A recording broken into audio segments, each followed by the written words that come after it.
মোৱা মাছখিনি খুব ভালদৰে চাফা কৰি ধুই ল'লোঁ আৰু এয়া হৈছে পদিনাৰ চাটনি তেতেলী দি বনোৱা।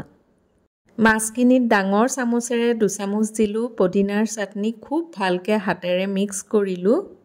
কলপাত এখন গেছতে সেকি ল'লোঁ, তেতিয়া মাছখিনি দিবলৈ সুবিধা হয়। কলপাতখন যিহেতু কোমল হৈ যায়। মোৱা মাছখিনি মাজতে দি দিলোঁ। কলপাতখন চাৰিওকাষ ভালদৰে মেৰিয়াই টোপোলা এটা কৰি ভালদৰে বান্ধি ল'লোঁ। এতিয়া টাৱা বা কেৰাহী এখন গৰম কৰি টোপোলাটো সোঁমাজতে দি গেছটো একেবাৰে চিমত দি ঢাকি দিলোঁ। 10 মিনিটমানৰ পাছত লুটিয়াই দিলোঁ ইটো ছাইড, আকৌ ঢাকি দিলোঁ।